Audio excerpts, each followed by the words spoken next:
চলে গিয়েছিলাম পূজাবাড়ি, মানে মামা শ্বশুরের বাড়িতে পুজো ছিল। ওই দিন ছিল আমাদের দাদা শ্বশুরের দিবসে, তাই ছোট করে একটু অনুষ্ঠান হচ্ছিল।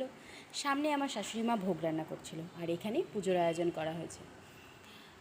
ওনার ওনার স্মরণে আজকে ছিল বালক সেবা দেওয়া, তাই কিছু আয়োজন করা হয়েছিল, কিছু ভোগ রান্না করা হয়েছিল।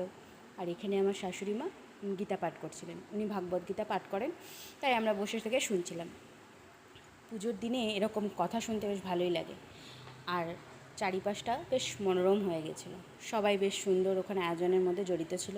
আমরাও সবাই ছিলাম, এক এক করে সব কিছু অনুষ্ঠান পালন হচ্ছিল। এরপরে হবে বালক সেবার কিছু আয়োজন, কিছু বালকদেরকে ওখানে খাওয়ানো হবে, কিছু অনুষ্ঠান করা হবে। তাই তোমাদের সাথে ছোট্ট করে একটু শেয়ার করলাম।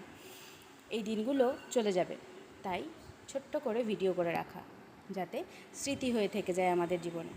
কারণ এই দিনটি তো আর আসবে না, এই দিনটি চলে গেলে এই দিনটিকে আর ফিরে পাবো না। তাই তোমাদের সাথে শেয়ার করলাম আর নিজের কাছেও রেখে দিলাম। এই যে এখানে সব ছোটো বড় সব ধরনেরই বালকদের পা ধোয়ানো হচ্ছিল, তাই এটা নিয়ে একটু মজা হচ্ছিল। বড় বালকরা ভাবছিল এটা কি হচ্ছে আমাদের সাথে। আর এখানে আমার ছেলেও ছিল, সেও পুরো মজা নিচ্ছিল ব্যাপারটা, যে কি হচ্ছে। একটু হাসিও পাচ্ছিল, আবার লজ্জাও পাচ্ছিল। যাই হোক, সব এক এক করে অনুষ্ঠান পালন হচ্ছিল। এখানে হচ্ছে ও একটু বেশি বড় হয়ে গেছে দেখে একটু বেশি লজ্জা পাচ্ছিল। বড় হয়ে গেলে বাচ্চারা যা হয়, ছোটোবেলাটা হারিয়ে ফেলে বড়োবেলার মাঝখানে, কিন্তু আমরা ধরে রাখার চেষ্টা করি, কারণ মেয়েরা একবার বড় হয়ে গেলে ছোটোবেলাটা আর ফিরে আসে না।